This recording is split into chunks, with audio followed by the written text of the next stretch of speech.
Hey everyone, Dr. Frunkey here with an awesome new knife consult for you on the Massdrop Gent. You heard me hesitate there for a second because this knife is actually a three-way collaboration between Massdrop, that is sort of a group buy entity.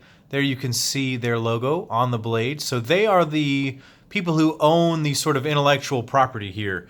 They have worked with Elliot Williamson and his team over at Ferrum Forge Knife Works. They are a custom knife making group over there, and they design knives.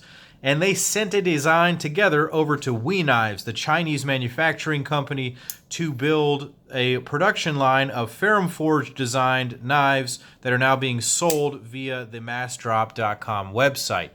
So, this is the Gent. This is the gentleman's folder, as the name would suggest.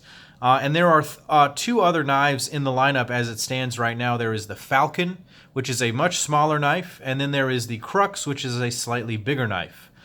This is coming in around 3 inches. The Crux, I think, is about 3.5, and the Falcon is about 2.75, something like that. Smaller knife, definitely.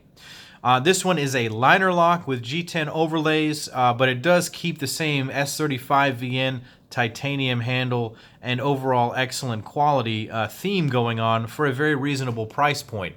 It should be noted that this knife costs $89 on the Massdrop website. I think it's, $90 to $100 depending on which one you get and what it looks like, and it's very, very affordable for what you're going to be getting. So what are you getting with the Gent? Let's go ahead and get some vital signs on this guy. Up front, like I mentioned before, is a 3-inch blade of S35VN steel. You're looking at 7 inches of overall length, 4 inches on the handle. You've got about 3.5 inches of grip area, but if you include that choil, you get almost 4.25. The handle thickness comes in much lower than half an inch at 0.437 inches right there, so nice slim carry, and the blade stock is 127 thousandths right there. This small profile, this titanium construction and G10 scales keep the weight below that golden 1-to-1 ratio of ounces to inches of blade length. So 3 inches of blade length and 2.4 ounces of weight is an excellent combo for me, in my opinion. If you take a look at this knife, we'll compare it to another couple of common knives. Here's a Spyderco Para 3. You can see that the Gent is even smaller than that. I'll bring out the big boy, the Para 2, just for a size comparison. Another couple of similar knives that I have on the table right now. Here is the VDK Small Goat. Here is the Adam Purvis Primordial right here. And here is the Fanatic Edge Omen. Why do I have these knives out here? Well, it's interesting to me because all of these knives are currently being built by Knives. And isn't it incredible the variation that Knives is able to produce, and just the quality and the fit and finish. And it's allowing these people to come to a production company and create knives that are absolutely insane. And I'm going to have a video on that separately, but it's interesting to see that going on. So Ferrum Forge is not the only group doing that. Just be aware that Knives is slowly taking over the knife world. So let's break this knife down anatomically and see what we're working with. This is a S35VN blade done in a machine satin. This is a fairly low grit satin. I don't know what this is, 600, 500, I don't know. What it does is it creates an effect that sometimes makes the knife look a little bit dirty. Now I can wipe it clean, but there are some areas in the satin finish that sort of remain a bit discolored. I'm not really sure why. I saw this also on the Crux and the Falcon. Maybe you can see it there, where there are just variations in how the light kind of hits the knife. That is a very, very minor thing, and it is totally an aesthetic thing. If you're going to functionally use this knife, maybe you can see how it works there. There's some spots that just don't wipe off. If you're neurotic about it, maybe it will bother you. I just need to make you aware that it is a thing that I've seen on the Crux, the Falcon, and now this one. It's just how they're finishing this steel with this very low grit satin finish. But what it does have is a full flat grind, and it comes with a nice edge. This one probably needs to be sharpened a little bit from the factory, but a lot of people said that it's quite nice. S35VN sharpens quite well. I'm just going to be sending this one along to Nico because it's not mine. I'll let him sharpen it. But my initial sharpness was not perfect, but it will function quite fine. The blade does have a forward finger choil that I actually really like. I love it when small knives include this so that people with larger hands have more options for holding the knife. Now I can use this small knife quite well. I can really get my hand all around it safely, and it's quite a nice thing to have that. What it also does is it creates a nice sharpening choil right there, so you can sharpen the knife if and when you need to. I will say the flipper tab is nice and small and very subtle. It's a bit smooth and the detent is a bit strong, so it's easy to slide over it if you're going quickly. I will say I think that they purposefully did not put any jimping on here because it was in keeping with the gentleman's theme of the knife. But once you get the hang of it, it's got a snappy little detent that is almost impossible not to get the knife to open. So if I limp wrist it here, it'll still open all the way. So quite a nice detent tune on that. Knives does a great tune on those knives. Which I just missed it right there. It does run on ball bearings on the inside and is quite smooth right there at the pivot.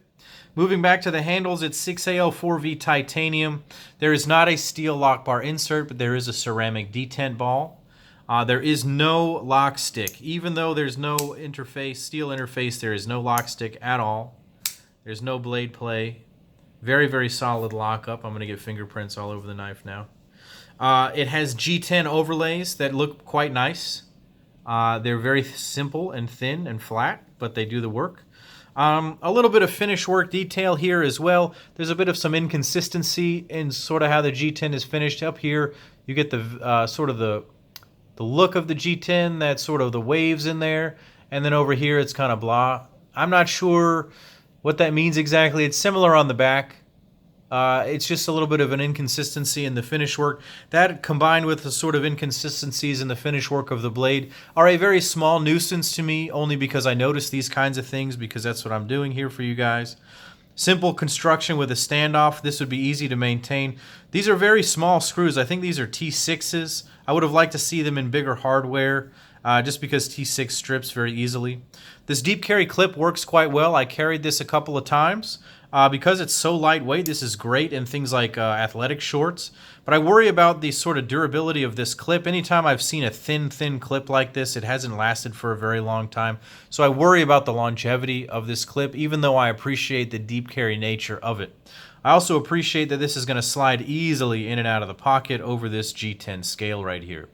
So what do I think of the Gent? Well, I think that it is an interesting thing for a high-end company to start producing low-cost sort of production knives. I wonder at what stage they sort of lose complete control over what the product actually is. There are some finish work issues on these knives, I think, that maybe should be addressed, but it's not a deal breaker. At $89, you're getting an amazing knife, S35VN titanium and G10 with a deep carry clip and ball bearings. It's an outstanding, outstanding price. You have to sacrifice some areas in order to just achieve those things because of the raw cost of all of that. So I would recommend this knife as an EDC knife. Functionally, it's amazing. It's got a great blade. It's got a great lockup. Its quality is outstanding. If you're sort of obsessed with the finer details and want a visually perfect knife, you may be happier with the Crux or the Falcon. I feel like the titanium was finished a little bit more cleanly on those, but the blade issues were still there as well. But these are very functional, very nice knives to be bringing to the market. I certainly appreciate that Knives is so ubiquitous now. I feel like they're actually doing great things for the knife community in bringing super high quality products at a very affordable price. Anyways, guys, tell me what you think of the Massdrop Gent. I know a lot of you guys out there have this knife. I carried this a few times and had it for only a few weeks, so I just made this video. I like it. I would like to hear some of y'all's stories about it, so go ahead and tell me down below in the comments. Go ahead and click like and subscribe. Head over to Instagram and check me out at Dr. Frunkey over there. And definitely go to massdrop.com and check out the Gent. Anyways, guys, this is Dr. Frunkey saying take care.